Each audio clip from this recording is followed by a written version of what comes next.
नमस्कार दोस्तों, आप देख रहे हैं इंडियन डिफेंस न्यूज़ हिंदी और इस वीडियो में हम बात करने वाले हैं रक्षा मंत्रालय के उस डिसीजन के बारे में जो कि वैसे तो काफ़ी पहले आ जाना चाहिए था, लेकिन चलिए देर आए दुरुस्त आए।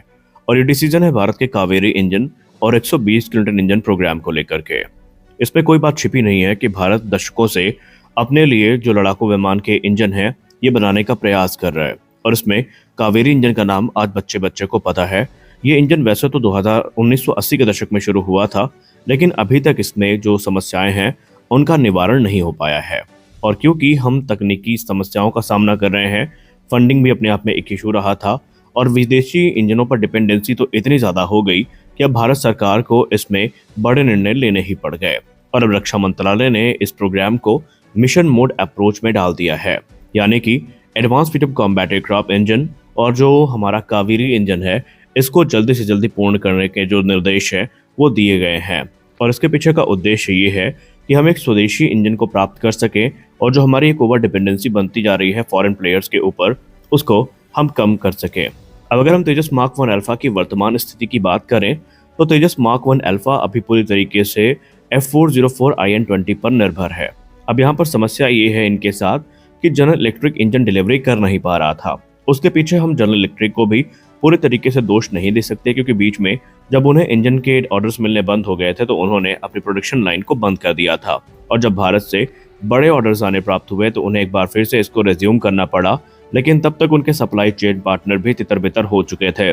उनको एक साथ लाना और प्रोडक्शन को शुरू करना और उसके बाद कोविड-19 का जो अटैक था उसने समस्याओं को और जटिल बना दिया था। हालांकि 2025 से इंजन डिलीवरी शुरू हो चुकी है और उन्होंने 2026-27 फाइनेंशियल ईयर में 24 इंजन और उसके बाद 30 इंजन प्रति वर्ष की दर तक डिलीवर करने का लक्ष्य रखा है। और अंतिम इंजन हमें 2032 तक आता नजर आएगा। लेकिन एक और चीज है जो आपको पता होनी चाहिए, हम बहुत लंबे अरसे तक जनरल इलेक्ट्रिक पर डिपेंडेंट नहीं रह सकते कि मान लीजिए कि अभी ये इंजन की डिलीवरी पूरी हो जाती है और बाद में हमें फिर से जरूरत पड़ती है तो कहीं हमें फिर से उन्हें डिलेज का सामना न करना पड़े। उसको समझने के लिए आपको एक चीज समझनी होगी, वह है इंजन की लाइफ और उनका ओवरहॉल साइकिल। इंजन की जो कुल लाइफ होती है वो तकरीबन 4000 से लेकर 6000 फ्लाइट आवर्स की होती है और हर 1000 से लेकर 1200 आवर्स में जो एक बड़ा ओवरहॉल है वो हमें देखने को मिलता है।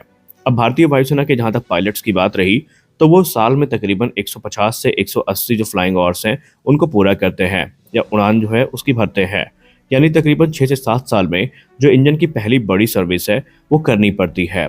और अगर हम मान लेते हैं कि 2026 इसी वर्ष जून तक भी तेजस जो भारतीय वायुसेना में ज्वाइन कर लेता है तो एक अनुमान के हिसाब से 2040 का दशक वो होगा जब हमें इंजन स्वैपिंग करनी पड़ेगी, इंजन चेंज करना पड़ेगा।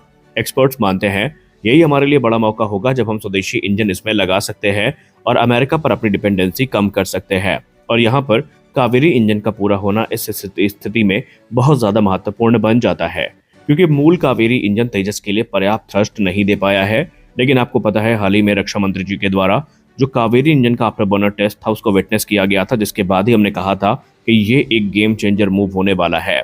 मौजूदा इंजन जो ड्राई कावेरी वेरिएंट है ये तो घातक यूकैप के लिए है, लेकिन रक्षा मंत्रालय ने क्लियर कर दिया है और GTRE के जो वैज्ञानिक हैं वो भी आमतौर पर मीडिया से बात करते हुए यही कहते आए हैं कि एक बार जैसे ही कावेरी इंजन का सर्टिफिकेशन होता है तो वो 85 से 90 किलोटन क्लास का जो इंजन है उसको विकसित करने का काम शुरू करने वाले हैं। और निसंदेह इस बार तेजस मार्क 1A उनके रेडार में सबसे प्राथमिकता के साथ होगा। वहीं यही नहीं बल्कि तेजस का जो बड़ा भाई है तेजस मार्क 2 उसके लिए भी इंजन अपग्रेड अब प्लान किए जा चुके हैं। पहले हम लोग यही मान रहे थे कि जो तेजस मार्क 2 है वो F414 के इर्द गिर्द डिजाइन किया गया है, लेकिन चीजें ऑलमोस्ट क्लियर हो चुकी हैं कि भविष्य में जब 120 किलोटन का इंजन तैयार होगा तो अपग्रेड के माध्यम से उसे भी तेजस मार्क 2 में इंटीग्रेट किया जाएगा। यानी कि स्पष्ट है कि भारत अब जो इंजन में आत्मनिर्भरता है उसको प्राप्त करने के लिए लगातार आगे बढ़ता जा रहा है।